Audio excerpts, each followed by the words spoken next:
it's an honor. It's an honor because I've grown up with Chris Ross, and I've seen the beginning of RezX when it was just a school paper, a school newsletter, and he's been so passionate about RezX since I've known him, and I've always done my best to encourage him and to support him, and to be asked to be on the last cover, I think, is a huge privilege.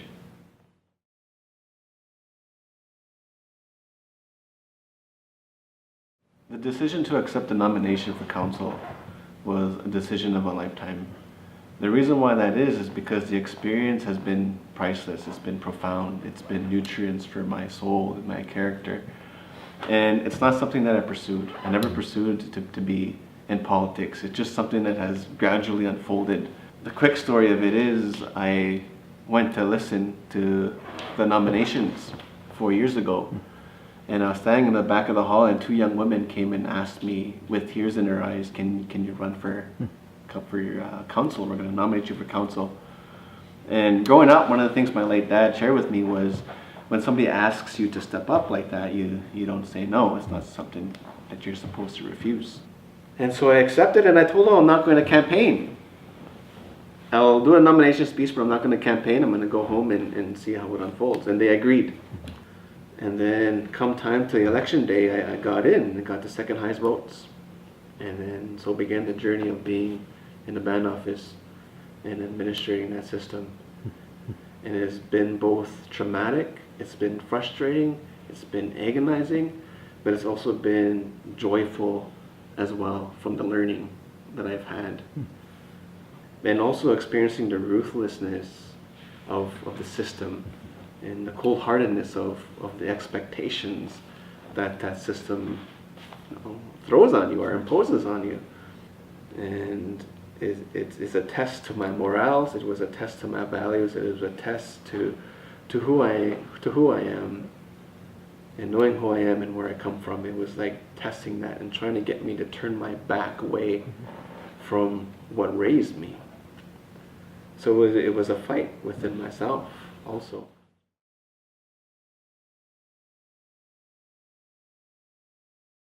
And one of my passions is studying myself and my personality, and I love studying personalities, and I love studying egos and my ego, and what's the emotional pain that drives behaviors, what's the emotional drive that determines a person's decisions, that has determined my decision. And recognizing and experiencing all of that and knowing that, and then learning about systems and the principles, I was able to see how these systems use particular personalities and even attract specific personalities. And how this creates this scheme of illusions, this whole illusion that we all buy into. An example of that illusion is that because of who I am, I have all this perseverance, agamemok, I'm never going to give up, I'm going to go in there and make a change in the system. That's one of the greatest illusions, and the system needs that, needs people to buy into that, because systems determine results, not those who are working within it.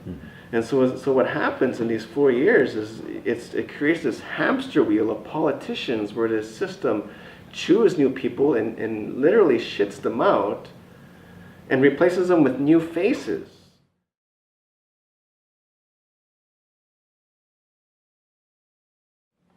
When I was done my 4-year term, I was really debating on going back to the nominations, to see the speeches, because I had no plans for running again. I was done. I relieved of duty. I did what I did.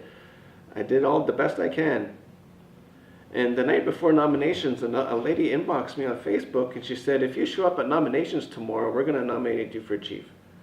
And there's a mothers group, and we all agree that we want you to run for chief. So if you show up tomorrow, we're nominating you. And I said, well, I don't know if I want to show up tomorrow then. And what happened was she had this conversation. I had several other inboxes, and I agreed. It's like, okay, I'll go to nominations tomorrow, but I can't guarantee anything. And so I did. I showed up at nominations.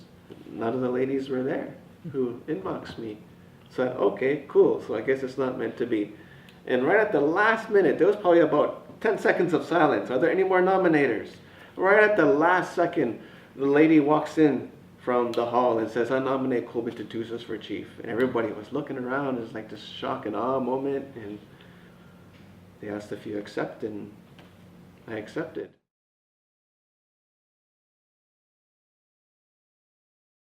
I think there's a lot of young people across our lands that are really asking some questions and are paying attention. And there's also a lot of confusion in this area of our colonial relationship, and that can be in terms of treaty, and in terms of who we are and what our governance systems are.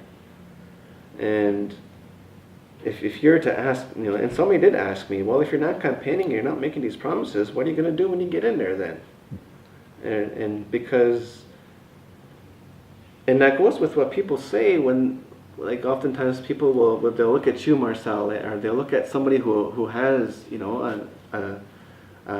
a good character, and they see you, and they say, we need you in there. When people have said to me, we need you in there, my response has been, no, we don't need anybody in there.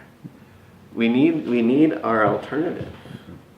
And if they were to ask me, well, what are you going to do once you get in there then, if you're not campaigning?